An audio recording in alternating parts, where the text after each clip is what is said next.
This video follows on from my previous video about how to manage your mental health whilst in work. So make sure you check out that video as well, because these two go hand in hand. In this video, I'll be talking about how to talk with your employer about your mental health.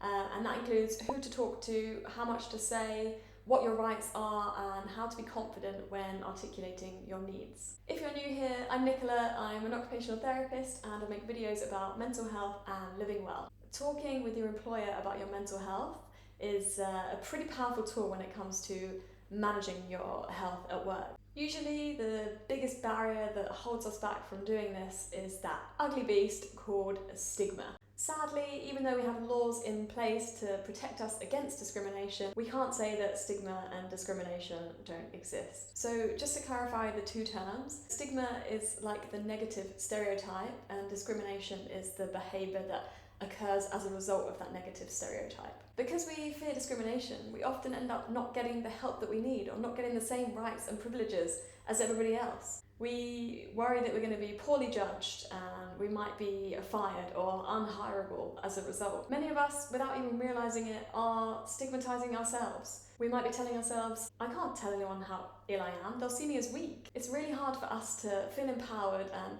stand up for what we want and need if we're holding on to those negative beliefs about ourselves. Really, we need to be thinking, yeah, I have these barriers, but I can still do my job just as well as anybody else if I just make a few adjustments. There is no strict definition as to what a reasonable adjustment is. So one thing that's reasonable for one condition might be completely unreasonable for another. Say, for example, if you're hearing voices, you might say, I'd like my reasonable adjustment to be that everybody else around me is silent. That's not a reasonable adjustment to make. You can't really ask for that and your employer probably can't make that happen for you. Something more reasonable might be saying it would be really helpful if there was a designated quiet place that I could go to and be undisturbed, where I can maybe practice some mindfulness or meditation. That's a reasonable thing to ask for.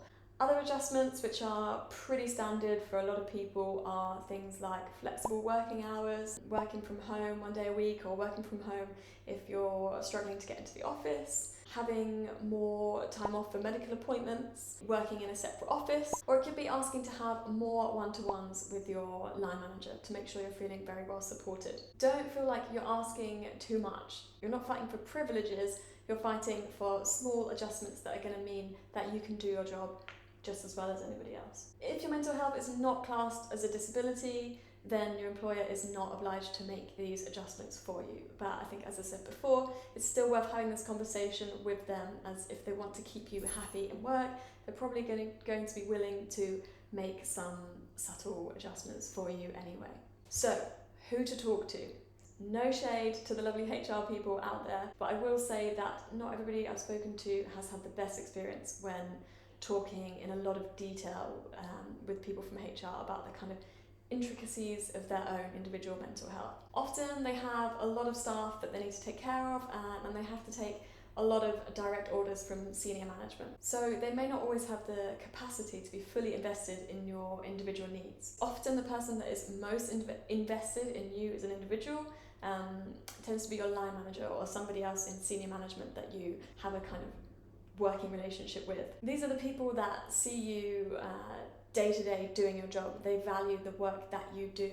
So having a very honest and personal conversation with them might give you more of the kind of reassurance and trust that you might be, that it's really important when you're having these difficult conversations with people and being so honest about yourself. You only need to say as much as you feel comfortable with and nothing more. If you just want to say, I'm having some difficult personal problems at the moment, then that is completely fine. It's up to you how much you want to say. So here's some examples of how you can approach that conversation with your employer.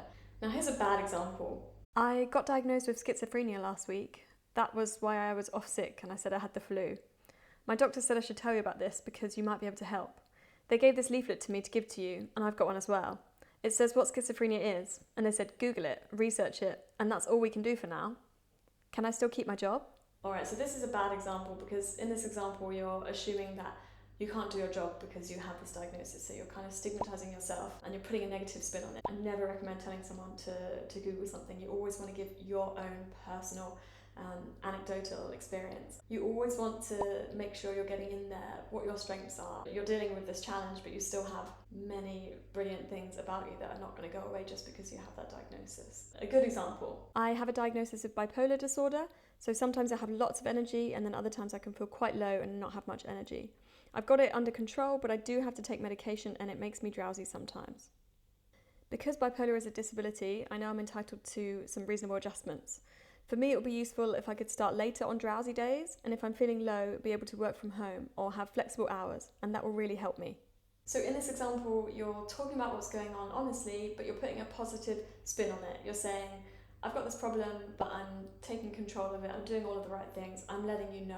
I showed that I know what reasonable adjustments are and that you're obliged to make them for me, but I didn't do it in a pushy way. I said, these are things that would be helpful. If you don't want to talk about your diagnosis, and remember, you do not have to, you only have to talk about what affects you. Further down the line, you might have to say a little bit more, but for now, just say what you're comfortable with and work your way up to saying more if you feel that you need to. I'd like to hear your experiences if you've had similar conversations. Please do let us know in the comments or send me an email, put the email address below. Let's have discussions about this because this is a really important topic and I don't want anyone to feel alone when they're having to have these discussions with their employers. As always, I really hope you found this video useful and I hope you stay well, and I look forward to seeing you again next time.